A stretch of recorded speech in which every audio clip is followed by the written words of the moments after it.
সংখ্যালঘু তারা থাকবেন না, কিভাবে সংখ্যাগুরু হওয়া যায় সেই বিষয়ের দিকেই তাকিয়ে রয়েছেন ফিরহাদ হাকিম। কিভাবে হয় তার উপায়ও বাতলাচ্ছেন ফিরহাদ হাকিম। এদিকে তো আমরা নজর রাখলাম, তিনি সে কথা বলেছেন, আমরা জানি বিতর্ক সৃষ্টি করেছে, কিন্তু এটাই একমাত্র সেই বিতর্কিত মন্তব্য ফিরহাদ হাকিমের এমনটা নয়। তিনি একথাও বলেছেন যে একটি নির্দিষ্ট সম্প্রদায়ভুক্ত মানুষ তারাই নাকি একমাত্র সৌভাগ্যবান। শুনুন এই নিয়ে তিনি কি বলেছেন। যারা দুর্ভাগ্য নিয়ে জন্মেছে, যারা ইসলাম নিয়ে জন্মায়নি, তাদেরও দাওয়াতে ইসলাম অর্থাৎ ইসলামের দাওয়াত দিয়ে তাদের মধ্যে ঈমান নিয়ে আসলে এটা আল্লাহ তাআলাকে খুশি করা হবে। আমাদের ইসলামের রাস্তা। এর আগে তিনি যে মন্তব্যগুলো করেছিলেন, যেগুলোকে নিয়ে স্বাভাবিকভাবেই মানুষের মনে বিতর্ক দেখা দিয়েছে, এখনো পর্যন্ত বিতর্ক সেগুলো সেই সমস্ত মন্তব্যকে ঘিরে চলে। সেই কথা উঠলে তিনি বিভিন্ন সময় পিছিয়ে যান পাল্টা মন্তব্য করতে গেলে। কিন্তু বিতর্কিত এহেন মন্তব্য করা বারবার ফিরহাদ হাকিম যেগুলো করে থাকেন, আজকে যে মন্তব্যটা করলেন সেটা সব কিছুকে যেন ছাপিয়ে গেল। তিনি ইউনূস প্রেমে মুগ্ধ, একেবারে মজে রয়েছেন, কিন্তু নিজের দেশের মানুষের জয় হিন্দ, বন্দে মাতরম স্লোগানগুলোকে তিনি উস্কানিমূলকভাবে দেখছেন, সেগুলো নাকি উস্কানিমূলক স্লোগান। শুনুন কি বলেছেন এই সুখদেবপুরের ঘটনা নিয়ে, সাম্প্রতিক ঘটনা নিয়ে ফিরহাদ হাকিম। এখান থেকেও কিছু উস্কানিমূলক স্লোগানও শুনলাম, আপনাদেরই টিভিতে শুনলাম। তো এটা কাম্য নয়। কাম্য হচ্ছে যে আমাদের বর্ডার আমরা বেড়া দেব, ওদের বর্ডার যদি ওরা ইচ্ছা করে দেবে। এটার মধ্যে কেন বিরোধ আমি বুঝতে পারছি না। আমরা শুনলাম ফিরহাদ হাকিম কি বললেন। আমরা এই নিয়ে কথা বলেছিলাম বিজেপির রাজ্য সভাপতি সুকান্ত মজুমদারের সঙ্গে, কেন্দ্রীয় মন্ত্রী, তার সঙ্গে আমরা কথা বলেছিলাম। কি বলেছেন সুকান্ত মজুমদার শুনুন। কিন্তু আমরা বরাবরই বলে এসেছি, ইউনিসেরই একটা চ্যাপ্টার এখানে কাজ করছে, মানে ইংলিশ মন্ত্রীদের একটা চ্যাপ্টার। সেই চ্যাপ্টারে মাননীয় মুখ্যমন্ত্রীও তার একটা পার্ট। উনি দায়িত্ব দিয়েছেন ফিরহাদ সাহেবকে তারা বলার, এবং তিনি বলছেন, এবং তাদের উদ্দেশ্য একটাই, পশ্চিমবঙ্গকে বৃহত্তর বাংলাদেশের অংশ করা।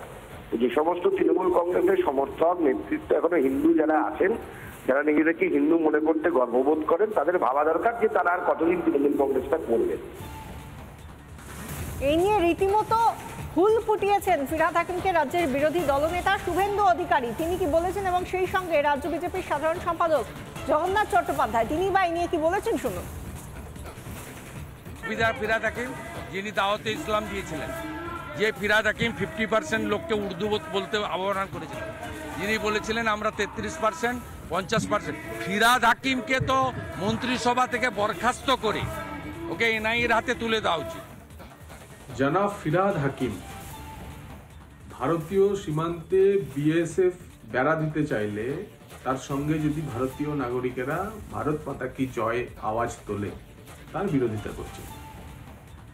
আমি বুঝতে পারছি না যে জনাব কলকাতার মেয়র পশ্চিমবঙ্গের মন্ত্রী নাকি বাংলাদেশের মন্ত্রী। বিজিবি বেড়া দেওয়ার কাজে বাধা দিচ্ছে বিএসএফ কে, তাতে যদি ভারতীয় নাগরিকরা, স্থানীয় গ্রামবাসীরা বিএসএফ এর পক্ষে দাঁড়ায়, তাতেও আপত্তি জানাবে। বোঝাই যাচ্ছে পশ্চিমবঙ্গকে পশ্চিম বাংলাদেশে পরিণত করার যাবতীয় উপাদান নিয়ে তিনি কলকাতার বাজারে প্রস্তুত।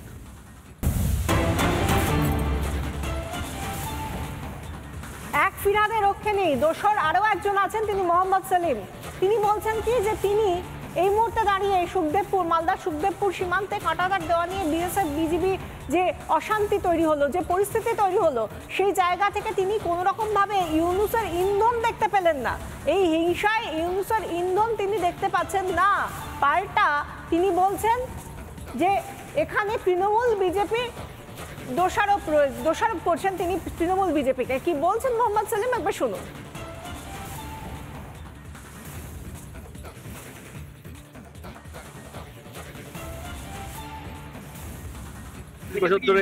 অনুপ্রবেশ, এই যে ওরা বলে গরু পাচার, বিভিন্ন স্মাগলিং, তাহলে আসলে সীমানায় বিজেপি আর তৃণমূলের মধ্যে কোনো সীমানা নেই, লুটেরাদের রাজত্ব।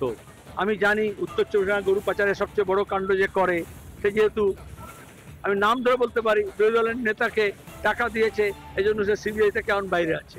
কারণ তৃণমূল একা ভাগ পেত, এখন বিজেপি তৃণমূল দুজনই ভাগ পাচ্ছে। মালদা ঘটনা এটা উদাহরণ দিচ্ছে যে সীমানায় হিন্দু মুসলমান করছে, ভারত বাংলাদেশ করছে, তো চোরা চালানের কাজে সিদ্ধহস্ত পুলিশই সহযোগিতায়, কেন্দ্রের পুলিশ হোক বা রাজ্যের পুলিশ হোক, বিজেপি তৃণমূল দুজনই ভাগ পাচ্ছে। একদিকে তিনি বলছেন মোহাম্মদ সেলিম যে এই ধরনের জঙ্গি যোগ বা জঙ্গি অনুপ্রবেশকারী এই সমস্ত বিষয়গুলো, গরু পাচার, এগুলো ঘটছে, কিন্তু সেগুলো ঘটানোর পেছনে মোহাম্মদ ইউনূসের কোনো রকম ইন্ধন তিনি দেখতে পাচ্ছেন না। পাল্টা তিনি সেটিং তত্ত্ব বলছেন, রাজনীতি করছেন। আর এই জায়গা থেকে আমরা কথা বলেছিলাম আন্তর্জাতিক সম্পর্ক বিশেষজ্ঞ রাজাগোপাল ধর চক্রবর্তীর সঙ্গে। তিনি কি জানিয়েছেন শুনুন। যে সরকার ছিল তার সেই সরকারের অ্যালাইড পার্টনার ছিল ওয়ার্কার্স পার্টি, যার সঙ্গে সিপিএমের সঙ্গে একটা যোগাযোগ ছিল। তারা যখন বিরাট 34 বছর ক্ষমতায় ছিলেন, বাংলাদেশে যখন সংখ্যালঘুর প্রতি আক্রমণ হয়েছিল, তারা কি কোনো ধরনের বক্তব্য রেখেছিলেন? কোনো ধরনের বক্তব্য তারা রাখতে পারেননি। যখন গঙ্গার জল দেওয়া হলো, জ্যোতিবাবু বাংলাদেশে গিয়েছিলেন, উনি কি বাংলাদেশকে বলেছিলেন যে তোমাদের জল দিচ্ছি, তোমরা হিন্দুদের উপর আক্রমণ রোধ করো? কিছু করেন। সুতরাং এখন এসব কথা যেগুলো বলতে চাইছেন সেগুলো হচ্ছে মানুষকে বিভ্রান্ত করার চেষ্টা। আমরা অবাক হয়ে গিয়েছি যে সিপিএম দলটাই তৈরি হয়েছিল বাংলাদেশের রিফিউজিদের নিয়ে, আজকে তাদের এই ভূমিকা অত্যন্ত নক্কারজনক। আমরা এই মন্তব্য, মোহাম্মদ সেলিমের মন্তব্য, ফিরহাদ হাকিমের মন্তব্য, এই নিয়ে কথা বলেছিলাম সিপিএম নেতা সুজন চক্রবর্তীর সঙ্গে। টেলিফোনে কি জানালেন তিনি, শুনুন। ববি হাকিম যা বলেছে সে দায়িত্ব ববি হাকিমের, আমি তার ঠিক বলে মনে করি না। ববি হাকিম তো অনেক কথা বলছেন, ববি হাকিমরা অনেক কথা বলছেন, তৃণমূল অনেক কথা বলছে। মোহাম্মদ সেলিম তো সেই কারণেই বলেছেন তৃণমূল আর বিজেপি হিসেবে তাকে দেখবেন না। তৃণমূল আর বিজেপি তাদের রাজনৈতিক স্বার্থে চলছে, কিন্তু এটা ঠিক যে বর্ডারটা দেওয়া দরকার ছিল অনেক আগে, সেই বর্ডারটা কেন সেন্সিটিভ দেওয়া হয়নি? ভারত সরকারের দায় হোক আর রাজ্য সরকারের দায় হোক, এবার ভারত তার নিজের বর্ডার যদি সেন্সিটিভ দেয় তাহলে কারোর আপত্তি করার কোনো কারণ নেই, সেই আপত্তি করুক না কেন। As simple as this. নানা ধরনের কন্টেন্ট দেখার জন্য লাইক করুন, শেয়ার করুন আমাদের ফেসবুক পেজ, সাবস্ক্রাইব করুন আমাদের ইউটিউব চ্যানেল। পাশাপাশি অন্যান্য ব্রেকিং নিউজের জন্য অবশ্যই চোখ রাখুন রিপাবলিক বাংলায়।